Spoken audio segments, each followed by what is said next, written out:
Alright, welcome back. In the last episode, we talked about constraints and resizing rules and how to keep layout responsive when screen changes. Today, we are going to talk about grid systems. This is one of those topics that sounds complicated at first, but once you understand it, everything in your design starts to feel more clean and professional. In this video, I will cover everything you need to know about 8-point grid system, like what is a grid, why you should use grid in your UI design, what is the meaning of 8-point grid system, how columns, gutter and margin works, how to use grid in real layout, and when you can break grid layout. So if you are a beginner, this video is for you.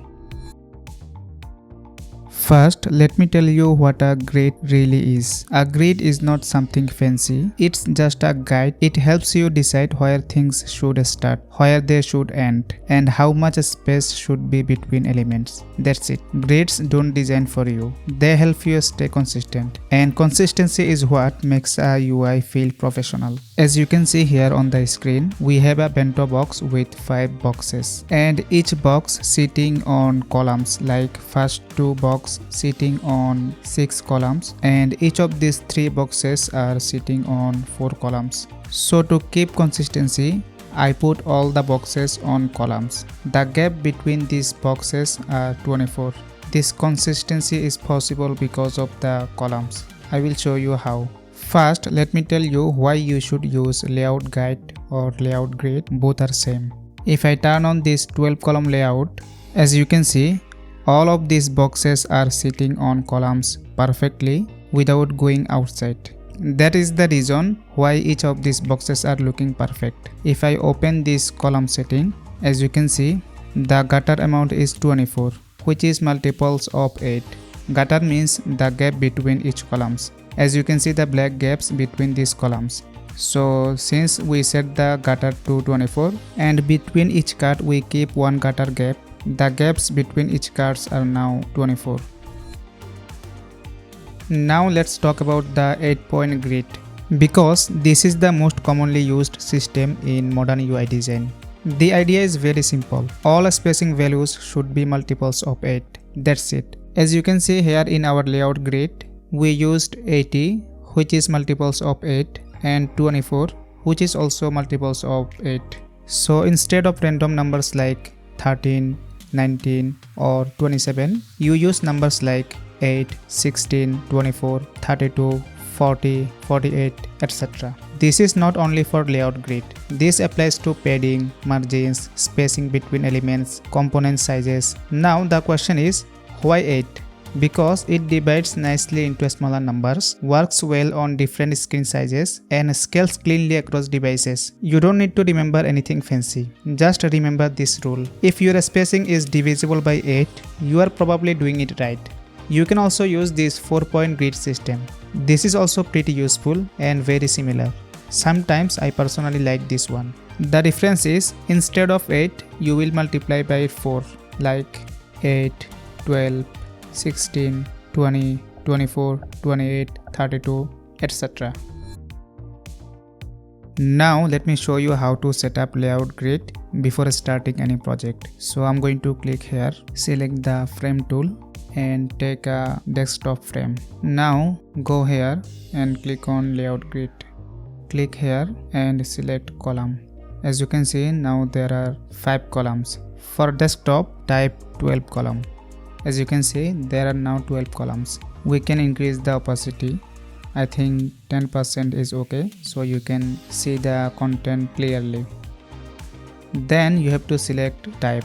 For fixed layout grid, for website, landing pages or portfolios, we always use stretch.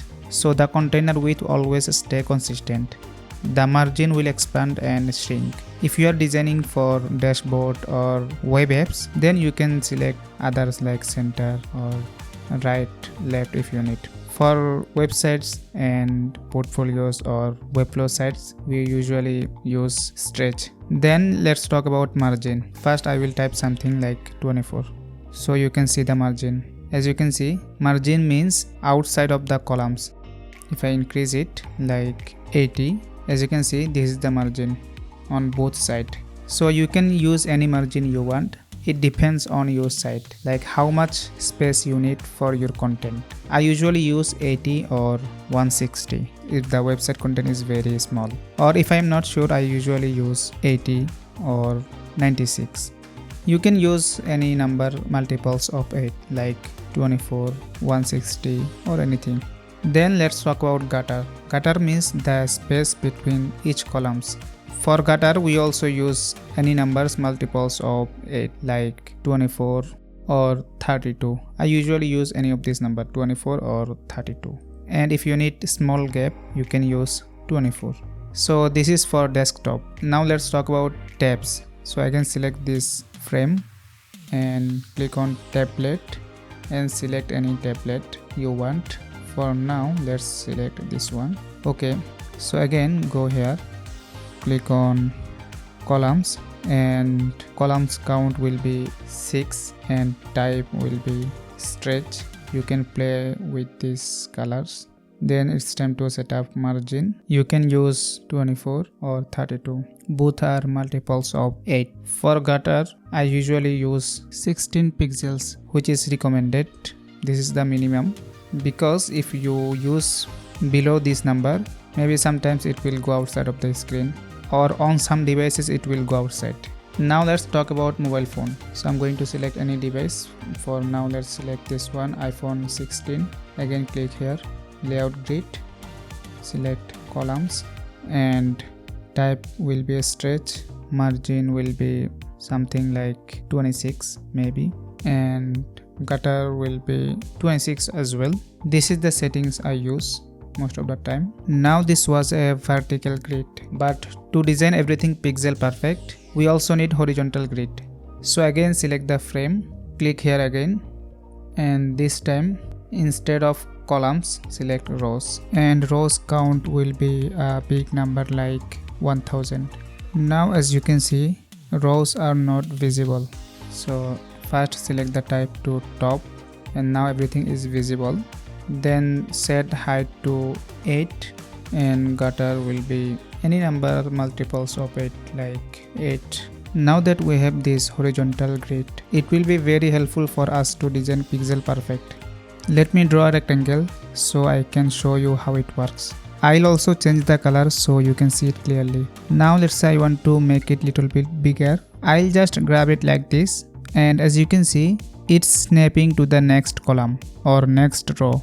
So it will be very helpful for you or for us to design something pixel perfect while following 8-point spacing system. Now let me share with you one more important tips.